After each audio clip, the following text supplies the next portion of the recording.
I don't know if you've ever seen that scene from Pretty Woman with Julia Roberts and Richard Gere when they go to the opera and they're in the elevator and she hasn't seen the opera before. And she's like, in case I forget to tell you, I had a really good time. I just want to tell you, it's been really special to be with you during the week. A little background thing, my spiritual director, really holy man, I trust in him to speak the word of God to me. And so a lot of times it's like, this is on my heart, or this is on my mind. I'm worried about this, I'm fretting about that. And so when he does that thing of focus on this, don't worry about this, that, and the other thing, I trust him as if Jesus is speaking through him to me, which he actually is. And I remember one time I was talking to him about homilies. And so basically I was saying, I feel like I over-prepare for, especially the weekend homily. Like weekday homilies I wing it, weddings I wing it, even funerals I wing it, but I don't know. Maybe because it's the weekend crowd, I feel like the stakes are high, I want to try harder. I just prepare those things to the hilt, and I feel like I prepare too much. And he said, well, basically what I do is I have some idea as to how I want to begin. It's helpful to know how you're going to end. It's helpful to have some idea about what you want to talk about, but even those last two things aren't really necessary. Just know how you're about to start, and you just talk. And I thought, wow, that sounds like what I want, but also kind of scary. And I remember when he told me that, I thought, one day I'll do that. Lenten Mission. So it's been nice. It's been really nice. So just to let you know kind of what I've been doing, every night there's a very, very loose structure, but basically it's just an excuse to talk about whatever for an hour. And I really appreciate how everyone's just been willing to kind of go with that, because it creates all sorts of really interesting possibilities for conversation. And here's the thing too, I don't think it's exclusive to priests, but a lot of times when you're preparing for a presentation or a talk, you forget that God isn't simply in the preparation, he's also in the giving of the thing, and especially in the giving of the thing. That's the thing about the grace of the present moment. You can only discover it when you're living your life and you abide in the present moment. And so in the absence of that, a lot of times what will happen, again, I'm sure you can relate to this, you prepare and you over-prepare, and you get to the actual moment, gosh, I didn't get to the stuff I prepared. And you feel like it's a failure because you didn't get to that stuff. Whereas in reality, it's like, well, maybe a lot of that wasn't necessary. Maybe all you had to do was just kind of trust and believe that God will be with you once you're actually in the situation, because that's where the best stuff kind of comes. I remember Bishop Barron was talking about this, and he said, real homilies exist when the Holy Spirit seizes the person who's speaking and inspires that person in the moment, as opposed to, again, simply doing what you prepared ahead of time. So given all that, the basic structure I want to work with today is actually my vocation story. I've given variations of my vocation story before, but in terms of a full-fledged hours worth of the vocation story, I think I've only done that once for the Catholic Lawyers Guild. So regardless of where I am in the story, what I'll do, again, is just go on a whole bunch of different tangents. So just parents in general, I think parents need to recognize how important they are. Maybe you hear that all the time, but I suspect not. It's framed in different ways. Parents are the primary educators of their kids. But just to kind of frame it properly, think about the story of the finding of the child Jesus in the temple. Jesus is just a kid. He's lost for 3 days in the city of Jerusalem. And all of a sudden, Mary and Joseph, they find him in the temple. And he's doing his thing. He's conversing with the elders, and they're spellbound by his level of wisdom, especially given his young age. And Mary, on behalf of herself and Joseph, she starts complaining. And what happens is Jesus says something, and he does something. He says something and he does something. What he says is, did you not know I must be in my Father's house? So physically here, but also doing my Father's business. Did you not know I must be in my Father's house? My primary duty is to become the person the Father has called me to be. No one can get in the way of that. Apparently not even the Blessed Virgin Mary. That's my primary duty before the Lord, to become the person the Father has called me to be. That's what he says. But what does he do? He goes home with them to Nazareth. He's obedient to them, and he grows in wisdom and stature and in the opinion of God and his people. And the idea is that it's both. Your primary duty is to become the person the Father is calling you to be. No one can tell you who that person is supposed to be. Not your mom, not your dad, not your priest, not the Blessed Virgin Mary. It's between you and the Lord. At the same time, God has put people in your path to help you, to guide you, to correct you, to teach you. So it's not just people. There are certain people in your life with regards to whom you're supposed to have a relationship of humility and obedience. Think about teachers, think about spiritual directors, think about parents. There's always something really powerful about mom or dad said this, or mom or dad really had this particular conviction about life, and I remember that even to this day.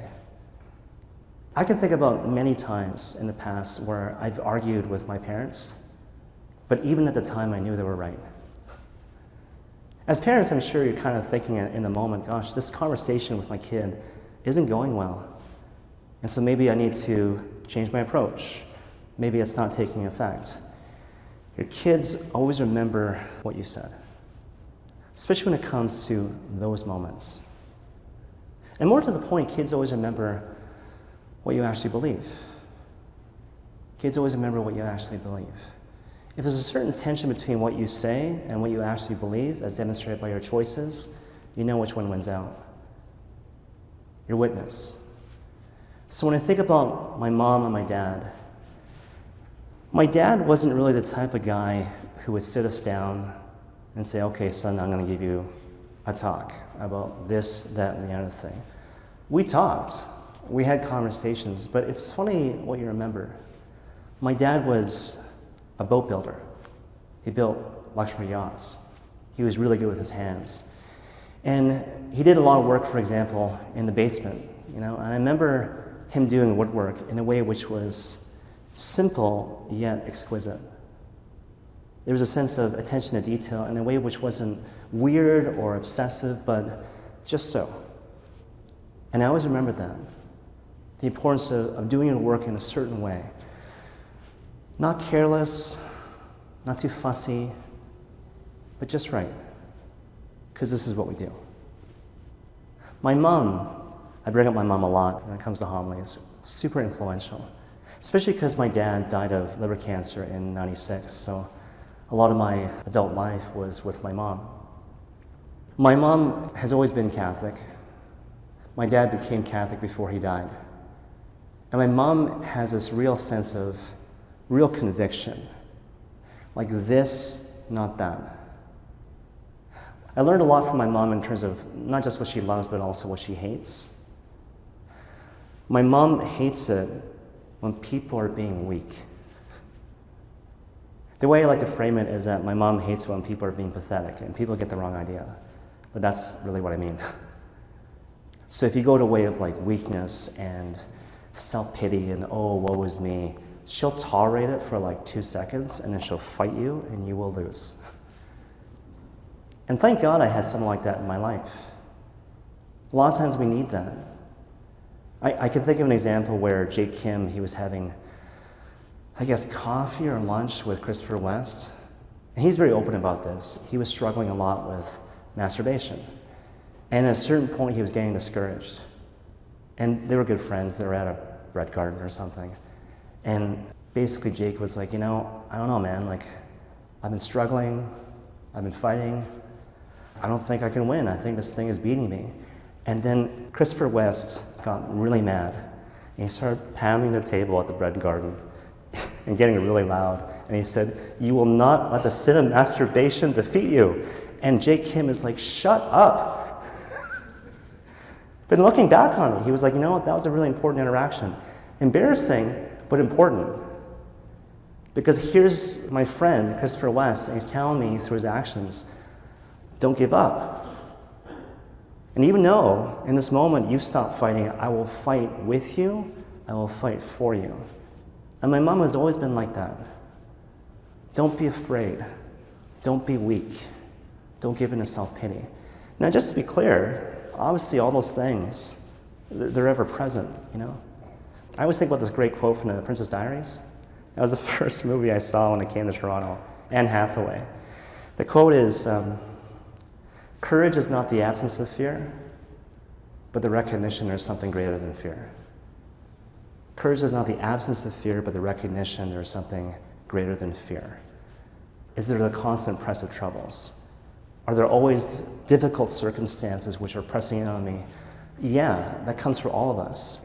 Is there always the recurring temptation to give into fear and discouragement? Absolutely. But to remember, well, no, I'm called to fight because the gates of hell will not prevail. So again, my mom's been really clear about that throughout my whole life. Now, what's interesting is that my parents didn't know a lot about the faith in terms of technical stuff. And so at most, we went to Mass, not a lot. And at a certain point, as I mentioned, my father died of liver cancer. And so basically, I remember there was a priest that came over, and he anointed my father. And he gave what's called the apostolic pardon. I'm sure many of you know this, right? So basically, the standard for the anointing of the sick is like way low. So for example, if you're merely old and you go to your doctor and you're like, man, I'm feeling run down. And your doctor's like, there's nothing wrong with you.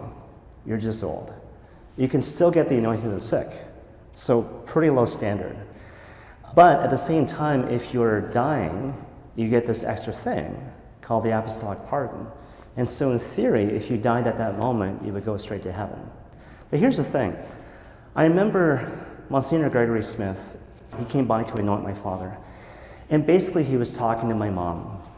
And to this day, I don't remember what this priest said to my mom, or to my brother, or to myself. But I remember this priest forever. I know that he loved my mom, my brother, myself. He changed our lives. And it wasn't because of something he said. He was there. Love equals time plus attention. And that's something I've always kind of remembered. I say this to people in funerals all the time. Whether you're the priest or like the person sitting in the pew as a family member or a friend, sometimes there's a sense of undue pressure.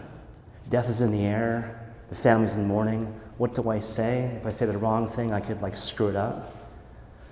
Looking back, the family, all they'll remember is my friends were there.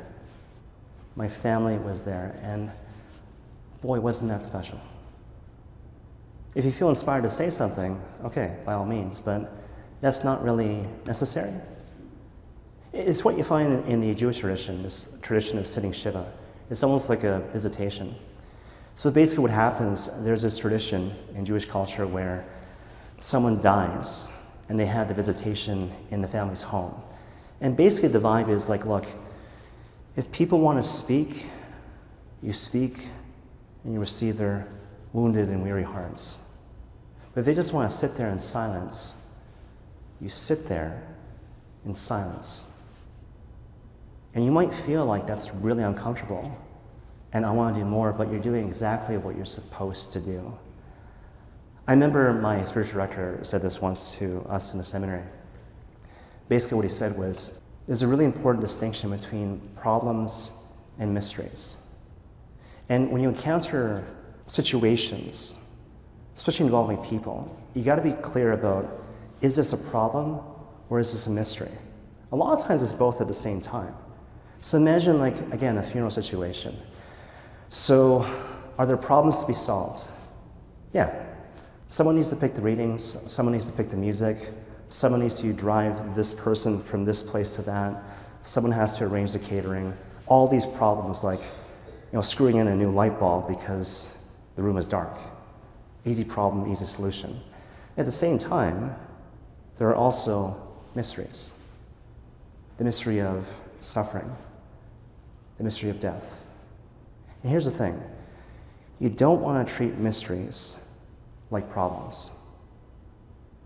So if there are problems which arise, if you can help the person or the family with the problems, by all means do that.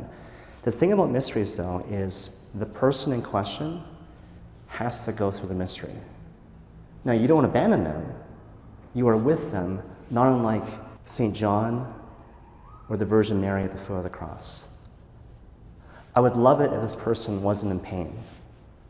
I would love to take this on from them as a result of which they don't have to go through it. But no, when I think about it and I pray into it, I'm called to simply be there with them as they work through this really painful and difficult mystery. Really important stuff. I remember this priest, Monsignor Gregory Smith. Basically, he was talking to my mom. He knew we weren't going to church. And so basically the vibe was like, look, you should go to church. And so my mom remembered that. And so out of gratitude for this priest, she put it back on us. And so at the time, I was at UBC doing my English degree. Later on, I went to law school in Halifax. And it's funny, I went to the cathedral, and I was trying to keep true to this promise to go to Mass every week, but I would always go late. And there was this girl that I knew from undergrad. Her name is Karen. She's now a nun, actually. And I always make fun of her to her face, that she's the friend I can never get rid of. And so we knew each other at UBC. I went to Dalhousie in Halifax. She was there doing her doctorate. And she would always invite me to stuff. And not just like church stuff, but just stuff. Come out to coffee. Come to this party. Come to this church event. And I would always say no. No, no, no. Sometimes I'll say yes and not show up. I was a bad friend. And, but God bless her, she just kept on going. And then finally, because she asked so much, I just felt bad. So I was like, okay, fine. Like, I'll go to this thing. Just because you've asked so much. And the thing that I went to was a reconciliation service, as opposed to coffee. And so, all these priests, music, Karen was singing in the choir. And here's the thing, it wasn't this massive conversion experience. Like, this was the second time ever I went to confession. First time I went to confession it wasn't even grade 2. I got baptized pretty late. It was like, bless me, Father, for I have sinned. I may have punched a kid in the face. I totally punched that kid in the face. I don't know why I was on the fence with regards to that. But it was a weak confession. So this was like my second confession when I was in law school. And my thought process was like, Karen's singing in the choir, which means she's going to be here to the end. There's nothing to do here. There's nothing to read. So I might as well go to confession just to pass the time. And so I went to confession. It was barely integral.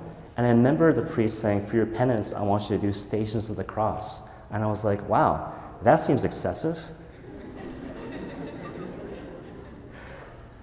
And then he gave me absolution, and I felt this huge weight lifted off my chest. This massive difference between the before and the after. And that was the first time I thought, hey, maybe there's something to this whole Catholic thing after all.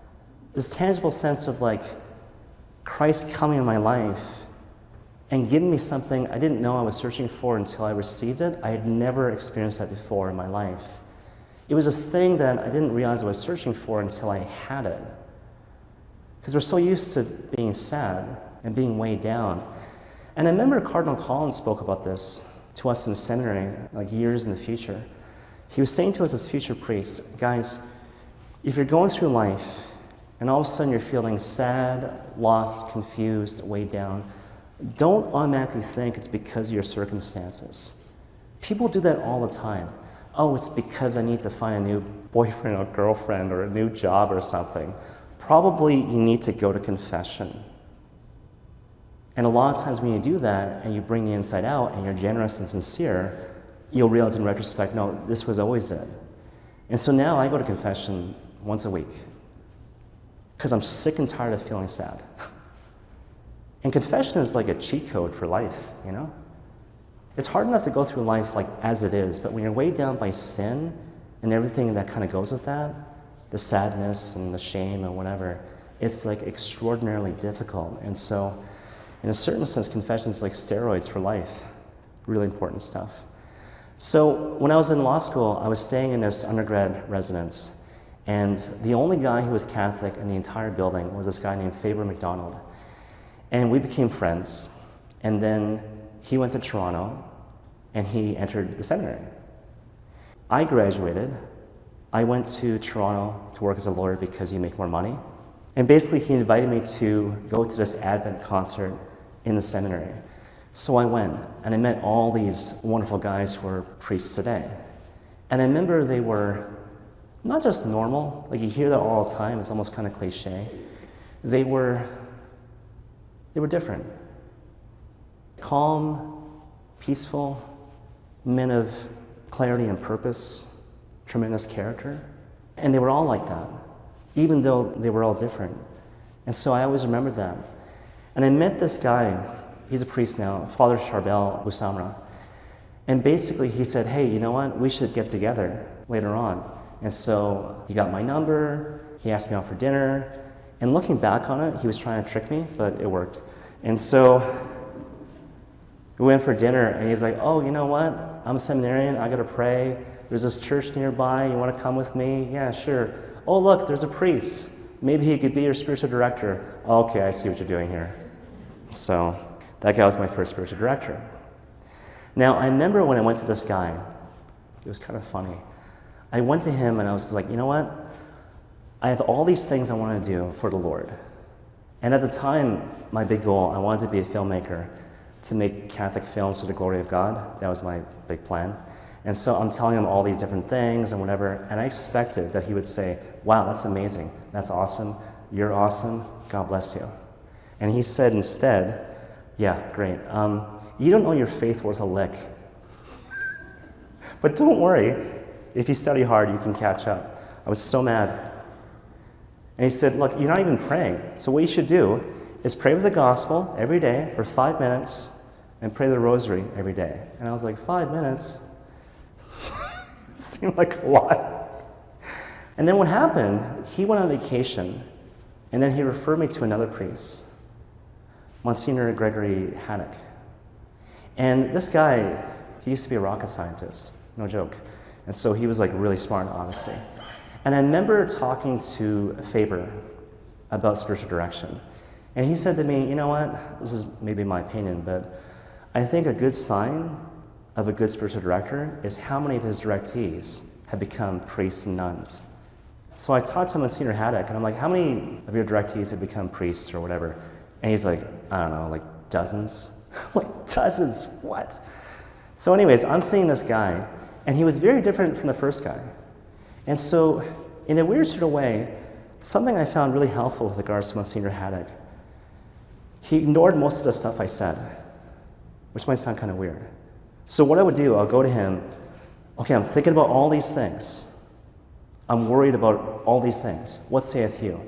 He wouldn't even say, don't worry about these things. He would ignore most of it and tell me to do like this thing. Initially, it was massively annoying because it's like, are you not paying attention to what I'm saying to you? But he was teaching me something really important. You need to have clarity of thought. Again, the few things the Lord wants you to do carefully and well. Yes to this, no to that. Like not even a little bit. That's where we get into trouble. I push it away, but weakly. I push it away, but I'm still kind of thinking about it. No to this, yes to this. He got me in the habit of going to Mass every day, regular confession, longer prayer time, praying a rosary, spiritual reading, studying the catechism. Boy, that helped. A lot of times people are like, hey, Father, what should I read to kind of start my thing off, start off my journey? And I always say, well, the Catechism of the Catholic Church. And you could tell they're like deflated because like it sounds like I'm saying read the dictionary. But the thing is, like, if you don't have the basics down in terms of what the church teaches about this, that, and the other thing, like why read about the dark night of the soul? But here's the thing. So I was working as a lawyer, and once I had these things in place, basically I was in a position to discern. I should mention this at this point about my dating life. I always forget to mention that, but honestly it's a key part. Obviously I've dated some girls before in the past, but they were always short relationships. And the way I always thought of it in the back of my mind, you date with intention. And so I think a lot of times what people will do is like, hey, I think you're cute, you think I'm foxy, we have common interests, hey, we should date. And it's like, really? Rather instead to situate in God's call. First of all, am I called to the vocation of marriage? And then secondly, if yes, am I possibly called to marry this person? And I always had that in the back of my mind, and I always thought, well, Once it becomes clear that I'm not called to be with this person, I'm taking this person away from their future husband. As a result, I didn't date people for that long. But I remember this one story. You'll find this funny. So basically, when I was working as a lawyer, I used to work out at this gym in downtown Toronto. At the time, it was called Bally's. I'm not sure what it's called now. But there was this receptionist there. She was pretty cute. And I remember we were talking, and she said, you know, Eric, I'm switching shifts. So instead of the morning shift, I'm going to take the afternoon shift. I'm like, oh, no kidding. How about that? And she's like, yeah, you only come in the morning, right? I'm like, yeah. And she's like, well, I guess we're never going to see each other again. And I'm like, guess not. So then she's like, oh, well, do you have a business card? Like, maybe we could go out for dinner or something. I'm like, oh, shoot, sorry. I didn't read the tea leaves.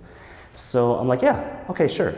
So I gave her my card. We talked on the phone. We set a date, and we're about to go on this date. And then I remember talking to my friend, and his name was Joe. And I said, you know what, Joe? It's kind of weird. There's a girl who asked me on a date, and there's nothing wrong with it, and she's really pretty. I kind of want to go on this date. But I just feel like there's something off. What do you think? And Joe was a good Catholic guy, so what he said was like, Eric, what you should do is say, Lord, I'm going to go on a date with this beautiful girl. If you don't want me to do it, put a roadblock in the way and stop me from going on the date. And I'm like, Joe, I don't want to pray that. So I thought, no, Joe's right. So I prayed that prayer, and I went to the restaurant, and she stood me up. What happened was her father died in Spain, and then she had to go to Spain to settle the affairs, and when she came back, she wasn't in the right headspace to date anybody. So I'm like, Lord, you didn't have to kill her dad.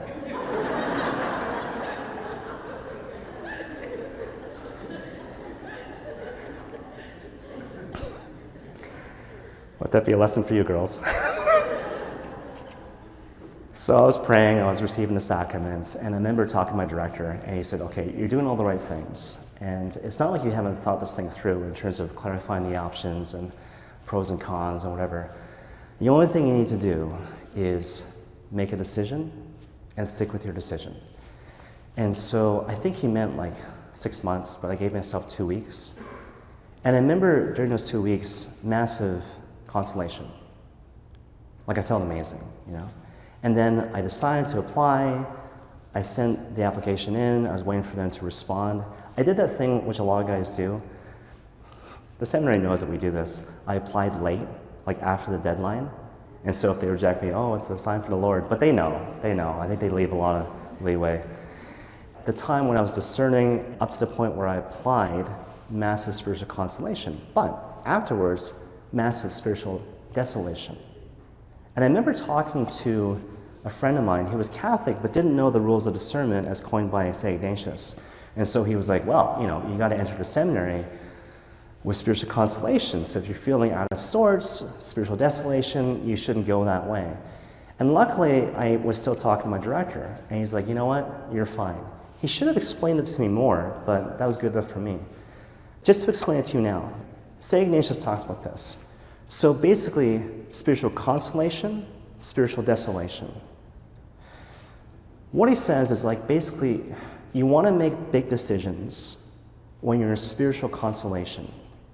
If you change your mind, you also have to do it when you're in spiritual consolation. And here's the thing, don't change your mind about big decisions you made in spiritual consolation when you're in spiritual desolation. Now, the temptation is to do that because when you're in spiritual desolation, it feels like it's going to last forever. So it's kind of like it doesn't just suck now, it's always sucked, and it always will suck.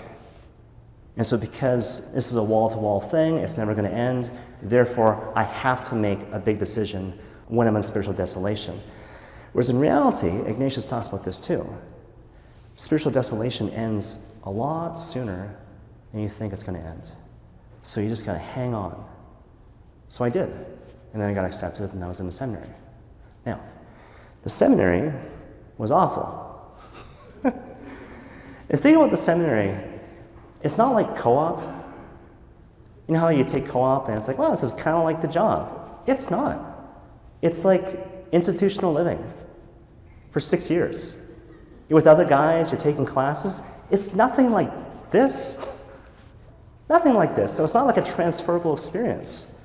So the whole time you're like, this kind of sucks. Is priesthood going to suck too? So you're just hanging on.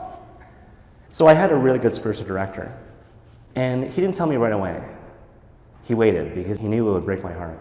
A couple of years in, he's like, you ever realize you never bring up Jesus? You never talk about Jesus, and you never talk about God. And so it makes me think you don't really have a personal relationship with Christ. I'm like, oh, that's a problem, isn't it? He's like, yeah. I don't know how you can be a priest if you don't have a personal relationship with God. What should I do? I don't know. We'll find out. And that was a thing for years. We're trying all these Jedi mind tricks to try to snap me out of it, and it was like really difficult, and I felt really self-conscious about this, especially when you're around other guys who are like, oh, God speaks to me like this and that, whatever, and I'm like, gosh, I don't know, I guess I'm godless. I feel kind of self-conscious about that. It was really difficult. I mentioned in the past couple of nights about my internship pastor, and something he said to me early on was kind of consoling as I continued to work through this thing. And so I shared with him this thing that my director told me about not having a personal relationship with Jesus. And he says, well, okay, I hear what he's saying, but on the other hand, I don't really buy it. You pray all the time and you have a keen sense of the duty of the moment. Where does God want me to be? What does he want me to do? What are the few things he wants me to do carefully and well? And then he went on to explain it. He says, look, I have a lot of guys who come to me and they say they want spiritual direction. And I'll see them for a bit. But the reality is, a lot of people just like to talk to priests. They like to talk about the spiritual life, but they're lacking these two things. What I'm listening for is, are you praying and are you floating? A lot of times I'll say to people, I know you're not praying because of how you talk. And sometimes people will be like, what does that mean? I guess you're not praying either. But you see what I mean, right? If you habitually put yourself in the presence of Christ, and he imbues your thoughts and your choices in your life, it changes you, and obviously, out of the abundance of the heart the mouth speaks. But the other thing about being a floater, it's a really particular way of expressing that notion of the duty of the moment. Are you going to school? Are you working? Do you have some element of structure in your life? Or, again, are you just floating? Hours are passing by, and no sense of accountability, no sense of loving God in terms of this particular duty of the moment. And more to the point, he's like, look, I look at you, and you're praying all the time. And again, you have this keen sense of the duty of the moment. So I know that you don't feel like you have a relationship with Christ, but actually, you love Christ very much. We continue to work through this thing, obviously. And looking back on it, I think one of my biggest struggles was I couldn't accept that I was me. I remember talking to my really good friend, Father Craig Cameron, and I remember asking him, like, what do you think my issue is? And he was quick in his response, a little too quick. I'm like, whoa, you've been thinking about this for a while. Basically what he said was, Eric, I think you can't forgive yourself for being you. I think you can't forgive yourself for being you. And it wasn't so much like I have shameful skeletons in the closet. It wasn't so much that. It was like, Lord, I have a certain idea as to what it means to be a priest, what it means to be holy, what it means to be close to you. I have a certain image in my mind as to what that person might be, and I feel like that's not me. So I feel like I'm stuck between a rock and a hard place. Either I become this person in my imagination who could become holy and a saint and a priest and all those things, this person who's not me, or I don't.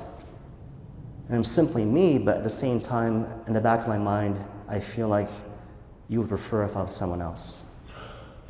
That was a painful, painful thought. A couple things helped me to break out of that. There was this girl I really liked, and we never actually got together, but we had really good chemistry. Like, she knew it, I knew it. And basically what happened was she called me up, and she was like, Eric, if it wasn't for this one thing, I would fly to Toronto next weekend and get married. I'm like, oh, what's the thing? I'm just not physically attracted to you. And I was like, well, that sucks. Like, what do you do about that? And she actually asked me, like, I don't know, what should I do? And I'm like, I don't know, honey. So that was that. But just imagine, right? Like, you don't want everyone to like you, but like, hey, this could be the one, da-da-da, and like, that didn't quite work out. And so shortly after that, but not because of that, I entered the seminary. But there was always this thing in the back of my mind, especially in my worst moments, like, the reason why you're here is because you were rejected. The reason why you're here is because you're a loser. If only, right? If only you were loved by the girl that you want to have love you, you wouldn't be in a situation with these guys and like whatever, in this institution. You'd be living your best life. But because you weren't this, because you weren't that, that's it. Now your shot at being happy is gone. That particular set of thoughts wouldn't come to me all the time, but it came a lot whenever things were kind of dark. And things were dark a lot in the seminary. And then at a certain point, she called me out. And I'm in the seminary, and we're talking on the phone. And we're talking about a bunch of things. And at a certain point, she says, I actually don't believe in God. I think Jesus existed. I think he was a nice guy, but I don't think he's God. And it's kind of interesting. At that moment, I totally lost my attraction to her. It's weird. Like before, it was like, oh, I wish. And now it's like nothing, And I realized I wasn't so much in love with her, I was in love with the idea of her. And guys do that all the time. It's the reason why guys fall in love with the grocery store clerk. There's this thing where we imagine someone to be something that they're not. And so, to be honest, I think she was the first Catholic girl I ever met that I was physically attracted to. And so that's what she represented to me. But once it was clear that, no, I don't believe in God, it was like, it just made my heart free. And I remember talking to my director about this, and he gave a response which I did not expect. And so he said, don't you realize that it's March 25th? It's the Feast of the Annunciation. Like, this is the day that the angel Gabriel proclaims to the Blessed Virgin Mary, and by extension to the people of God, salvation through Christ. Like, the Lord has always known you've labored under this false notion of shame and self-hatred and what if. And today, through the Blessed Mother, it's like, no more. Anything which is not true, I don't want you to labor with that anymore. It was a beautiful thing. I turned the page, and I no longer had to struggle with that particular thing. I remember also talking to this guy who was kind of a mystic. So basically, he had this power of like reading souls. So basically, if I met you and I met him, he could say things about you that he shouldn't have any business of knowing because he has these mystical powers. Now, if he's talking to you directly and he's reading your soul in real time, all bets are off. And so this was the situation. And so he's with me, and he's reading my soul. There was another priest in the room. And basically, he's like, first of all, you have this thing in your heart where you feel like it's a moral failing if you don't feel what other people feel. That might sound like a nothing thing, but it's actually really significant. I don't think that's an isolated case. I think a lot of people struggle with that. So let me say it again. You think it's a moral failing if you don't feel what other people feel. Now, that can be especially problematic if people have emotional issues, for example. A lot of times what people do, they'll be upset, and they'll communicate to you, or maybe to people at large, you have to address my emotional needs right now in this way. And if you don't, you're a bad person. If you don't clock that in terms of like, that's messed up, you can be tugged in a whole bunch of different directions. Under the guise of like, I'm trying to be empathetic, I'm trying to be a good Christian. You have to have this clarity of like, yes to this, no to that. So if people are trying to violate your sense of boundary and being and timing and self-respect, you got to flag that and stay self-possessed. So here's this guy, he's flagging this, right? Just because you want to stay self-possessed in the face of people who are going through stuff does not make you bad, does not make you displeasing in the eyes of the Lord. Again, I don't know how you're receiving that, but that was huge for me.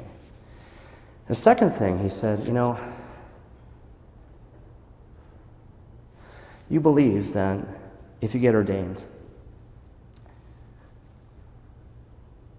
you won't be a very good priest, and you won't last. You might hang it for a couple years, but then after a while, it'll be too much. And you'll give up, and you'll leave in disgrace and shame. And I'm like, buddy, I don't know how you know that, but that is so true. And he says, okay, that's a lie.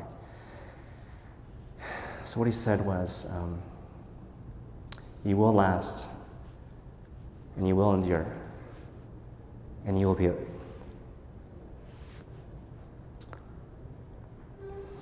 a very good priest. And because of Christ working through your priesthood, many, many people will not go to hell. It still gets me. Because it's that tension, right? My wounded heart says this, but I dare to believe that you might be right. As you know, movies are a thing for me. And for the longest time, people thought I did it for the kids. It's nothing to do with the kids. Seminary was so painful that the only way I could get through it was to go to movies by myself in a dark movie theater. I couldn't do the laptop thing. It had to be almost like a hyperbaric chamber. And I'd almost purposely pick movies that weren't popular so there'd be less people. So empty theater, dark room, me. I don't have to relate to anyone or receive anyone or communicate because of the circumstances. And funny thing, whenever I saw movies in those circumstances, and certain parts would move me to tears, not all parts, and not all movies, but certain parts in certain movies, it would always have to do with something about Jesus, revealing something about his heart to me. And I didn't pick up on this for the longest time. And then I talked about it with my spiritual director, and he said, don't you see that Christ is speaking to you through these things? Now, I want to make sure you get the point. The point is not so much, oh, look, God speaks to me through movies. Go back to what I said earlier. I felt like I had to be someone else to be pleasing in the eyes of the Lord, short of which, I don't know, God is displeased or I'm sent to hell. Those are terrible options. Now here's the Lord speaking to me through this thing which I love. And I didn't expect that. Going back to the situation with the girl who lost her faith in Christ, a similar thing. For the longest time, my image of God was like, okay, just suck it up. I know you're secretly sad and living in this perpetual shame. I thought for the longest time the Lord would be like, just offer it up for the conversion of the world. Does he care that I'm mourning? Does he care that I don't like myself? Does he care that I'm weighed down by this false sense of shame? Yeah, he kind of does. And so here are all these moments where he's bringing to my attention, no, have courage and realize that the more you lean to your true self, in that you find the Lord. There was a really influential moment when I was in seminary. They make you sign this letter. Basically, the letter says, I promise to be celibate for life. And I'm like, what? No one told me about this letter. That wasn't in the orientation package. But anyways, so I signed this letter, and then I realized, gosh, this is getting real. So I did what I always do. I went to see a movie. And this is back in the day, right? So movie times are different now. But I always remembered that most movie theaters had traditional showtimes, like noon, 4 o'clock, 7, and 9. And I knew that Silver City at Yonge and Eglinton had weird showtimes, like 5, 10, or whatever. And so after I was done having lunch at the seminary, I thought, okay, I'm gonna go to this movie theater. And whatever was playing at this time, short of like a restricted movie, I'm going to go see it. And I don't know if you've ever heard of Stars and Strollers Night. So basically, it's for young parents and their kids.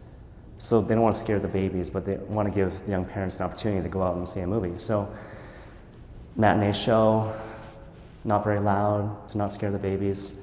Lights are pretty bright. Baby changing station. So it's basically young moms, their babies, their poo, and like me, right? Watching Diary of a Wimpy Kid. Has anyone seen that? Everyone's ashamed to put up their hand. I don't blame you, it's okay. It's based on a series of books. The movie's about a wimpy kid who has a diary. His goal is to become the most popular kid in school. And he has this friend, this kind of pudgy fat kid named Rowley. And Rowley is good, he's loyal. And so basically the wimpy kid is trying to do all these things to become popular, but because of circumstances, he's becoming less popular as opposed to more popular. And then because of one failed scheme, there's these older kids who are massively inconvenienced. And they want to punish not just the wimpy kid, but Rowley as well, even though Rowley is innocent. And so partway through the movie, you see this thing, this legend about this moldy piece of cheese. And so basically as a backstory, there was this foreign exchange student who touched this moldy piece of cheese on the playground floor, and then he was socially ostracized, and he was sent back to Europe. So what happens is the older kids are like, we want to punish Rowley and the wimpy kid. What can we do? Hey, we can make them eat this moldy piece of cheese. And so Rowley goes first, and he takes a bite of the moldy piece of cheese. Then the recess bell goes off, and all these kids come out. And they see Rowley, and they see the cheese, and they see that there's a bite taken out. And so they know that he's eaten it. So just think it through, right? So if the foreign exchange student was banished for life for touching the cheese, what's going to happen to Rowley when he eats the cheese? And so they're pointing at him, and they're about to reject him and hate him forever. And the camera turns to Rowley, and his lip is trembling, and he's so scared because he feels it. They're going to reject me forever. And in the very next moment, I'm just braced myself for that moment of agony and pain. And then the wimpy kid steps up and he says, I ate the cheese. So they all hate him, but his friend is spared. And that's the end of the movie. They both walk off into the sunset. So the lights come up. I'm bawling my eyes out. Babies are crying for a different reason. Because Rowley is Christ. I realized at that moment I was being selfish. Like a lot of times we do this, we hedge our bets. Lord, I will do this thing for you, but you have to guarantee ahead of time that things are going to be fine. That I will be happy, I'll be content, I will live in freedom. You need to give me that assurance ahead of time, short of which I won't do it, and I'll say I'm discerning, I'll say I'm not sure. Whereas in reality, I lack trust, I lack generosity. And I realized in that moment, no, the real question is, do you love me? And that's posed to you by the Lord. And if you say yes, the response is some variation of, feed my sheep. This is the particular way in which I call you to love the people of God. That's your calling, and that's your vocation. So at that moment I thought, you know what? I feel like when I get ordained, every single day is going to be a total disaster. I'll be in perpetual depression and sadness. I'm going to hate my life. It's going to be terrible. But because the Lord calls and I know it, this is what I'm going to do. So I got ordained with that mindset and that expectation. Which is why I would never tell my vocation story, because who wants to hear that? And I remember when I got ordained, it was awesome. It was so good. There's this moment, I don't know if you've ever seen priestly ordinations, but like laying on of hands, and then you turn around and you face the people. And I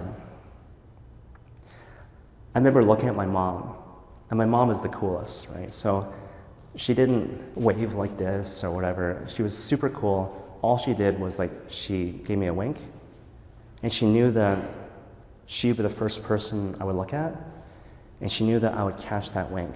And that wink meant everything. It's like, we've been through a lot. I know you've been through a lot. And look at you now. I love you so much, and I'm so proud of you. And I just burst into tears. And my godless cousins from Jersey, they thought I was sad because I just realized I'm going to be celibate forever. Just killed the moment. Jersey. But it was awesome. So good. I don't mind sharing all that with you because a lot of time has passed and I had time to process it. But just to let you know where I'm coming from when we talk about these things throughout the course of the week. And so, a lot of times I'm talking to people and they'll say something like, I'm a little bit sad, or this thing's bothering me just like a tiny bit, but what they mean is like, there's actually something really heavily weighing on my heart. And maybe they're used to, again, people not caring, people not seeing, people looking for the quick fix because of their own level of comfort. And maybe we've just met, but there's this vibe of like, you know what, it's okay. And they're like, how can you say that? And it's like, I don't know, just knowing how God works, just knowing how God has worked in my own life. I don't know exactly your situation, but I gotta tell you, like, it actually is okay. I want to end with one final thing. It's from a movie. I think everyone's seen it. Avengers Endgame? Yeah. I was watching Avengers Endgame on Disney Plus a couple weeks ago. And so I'm sure you do this too. Like when you're tired, you don't watch new movies, you watch old movies, so it can kind of play in the background, you don't need to follow the plot and stuff. And it's interesting what comes to mind or what comes to your attention on a second viewing or a third viewing. And so you kind of focus on like secondary plot lines and secondary characters. But anyways, just to kind of summarize it. The movie begins with this major tragedy which affects the world and by extension individual characters. And people deal with it in different ways. So some people plunge themselves into work. And this one guy, what he does, he moves to Japan and he starts killing people. That's how he deals with it. And then what happens, his best friend in the whole world flies to Japan to be with him. And at first, he knows that she's there, but his back is towards her. He doesn't want to turn around. And then he says to her, you shouldn't be here. And she says, neither should you. Like, there are certain friends who love us so much, they will pursue us and make us face the truth, even though it's difficult, even though it's painful, even though we might not want to face it ourselves. And then basically she says to him, I think we possibly found a way to make things better. And then he's like, don't. And she's like, what? Don't give me hope.